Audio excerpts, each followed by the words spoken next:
안녕하세요. 책 읽어주는 아내 이태란입니다. 오늘은 고도원 님이 쓰신 나무는 자신을 위해 그늘을 만들지 않는다 중에서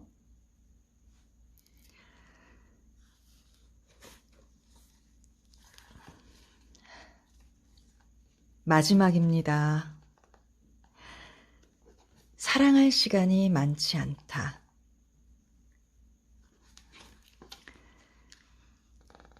읽어드릴게요. 부음은 항상 느닷없이 온다.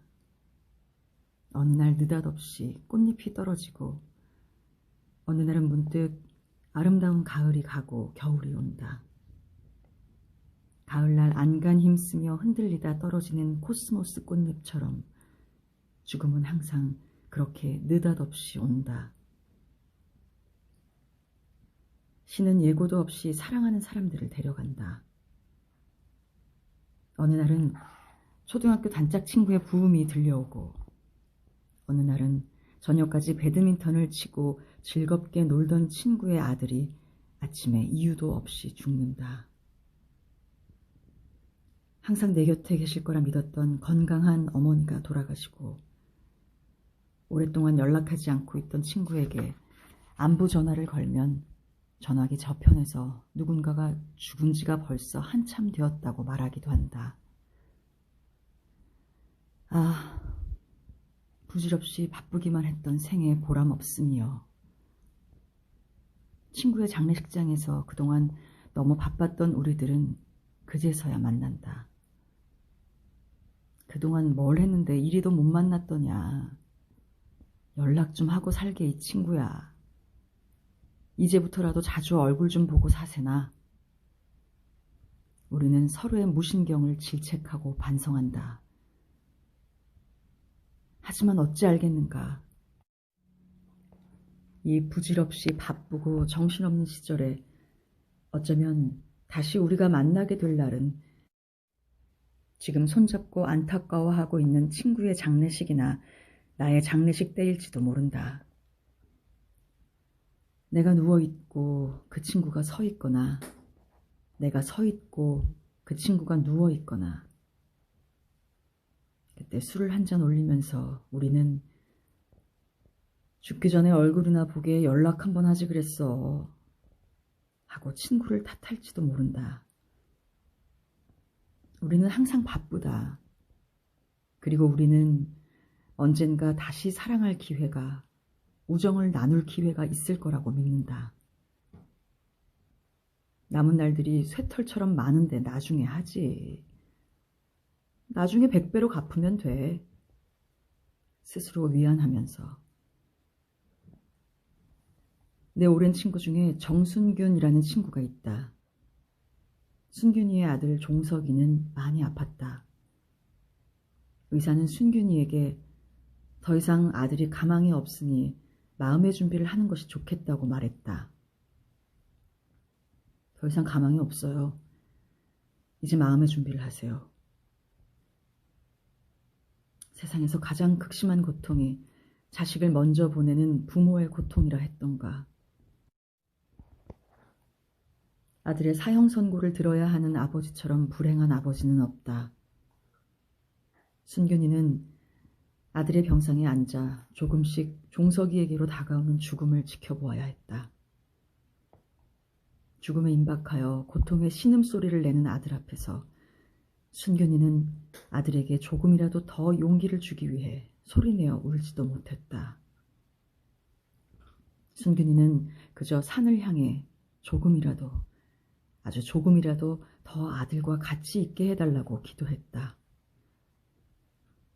나는 순균이의 고통을 지켜보면서 건강한 아이들과 건강한 가족이 있다는 것이 얼마나 감사하고 큰 축복인가를 생각했다. 왜냐하면 나에게는 아직 사랑할 시간이 있기 때문이다. 순균이는 병상에서 매일 신에게 기도를 올렸다. 하나님, 종석이가 너무 가엾습니다. 이제는 무슨 말로 위로해야 할지. 어떻게 아들의 마음을 안정시킬지 전혀 궁리가 되지 않습니다. 전능하신 하나님, 종석이를 붙잡아 주십시오. 종석이와 함께 살 수 있는 시간을 조금만 더 허락하여 주십시오.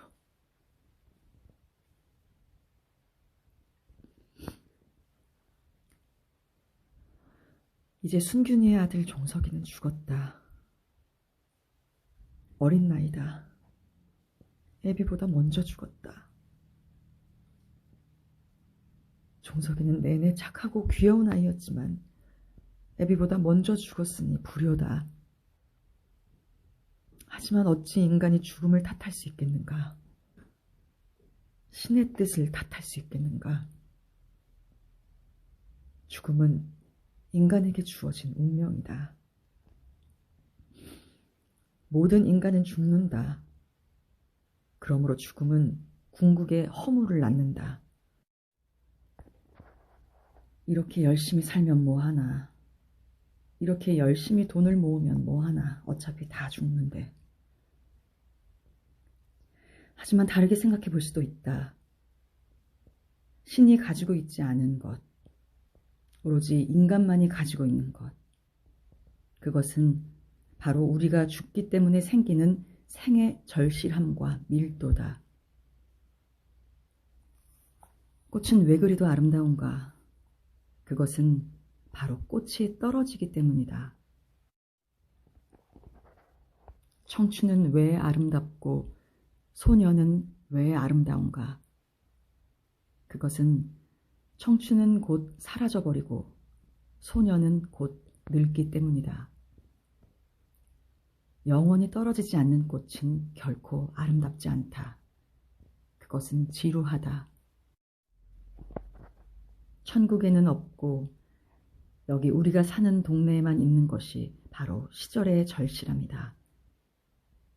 그것은 영원이라는 것이 놓친 빈틈이다. 우리의 생이 아름다운 것은 우리가 언젠가 죽기 때문이다. 우리의 사랑이 아름다운 것은 언젠가 우리의 사랑이 그치기 때문이며 그래서 우리가 사랑할 시간이 많이 남아있지 않기 때문이다. 죽음은 우리에게 시간을 낭비하지 말라고 한다. 불치병에 걸려 시한부 인생을 사는 환자, 사형 선고를 받고 집행일자를 기다리는 사형수에게는 하루하루 매 순간이 절박하고 간절하다. 그 절박한 시간에 할 수 있는 가장 가치 있는 일은 무엇일까? 그것은 사랑이 아닐까? 사랑할 시간이 많지 않다. 우리는 사랑에 갈급해야 한다.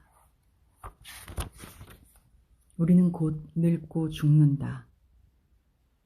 오늘 사랑할 수 있는 모든 것을 사랑해야 한다.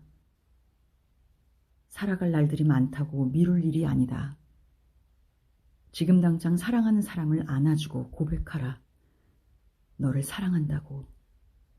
어쩌면 내일은 할 수 없을지도 모른다.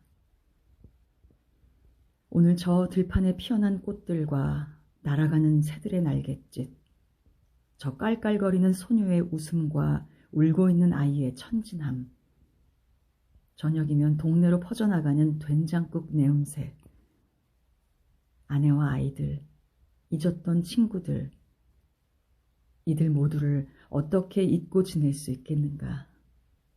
더구나 어떻게 미워할 수 있겠는가? 사랑만 하기에도 우리에겐 시간이 너무나 부족하다.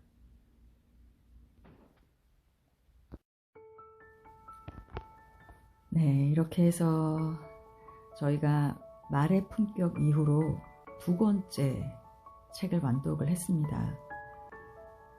함께 읽어드리고 있는 여행할 땐 책은 절반을 달려왔고요. 다음엔 어떤 새로운 책을 읽어드릴지 기대해 주세요. 이 고도원님의 책은 더 이상 판매가 되고 있지 않습니다.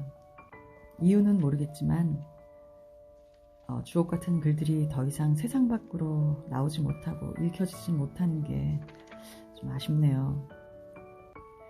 아름다운 글로 우리에게 위로와 희망의 메시지를 전해주신 고도원님께 진심으로 감사드리고요.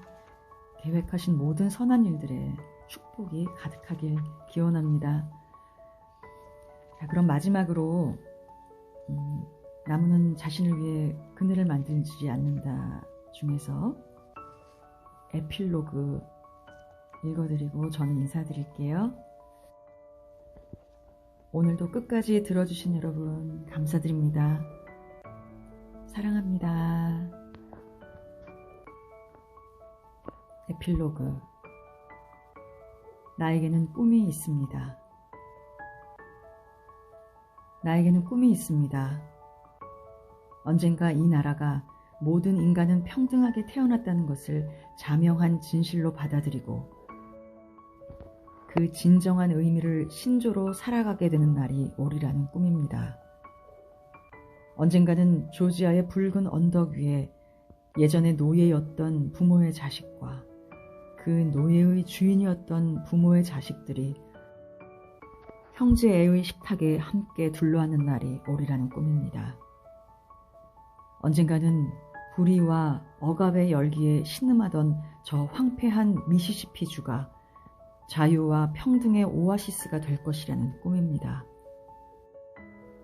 나의 내 자녀들이 피부색이 아니라 인격에 따라 평가받는 그런 나라에 살게 되는 날이 오리라는 꿈입니다. 마틴 루터 킹 목사의 연설 중에서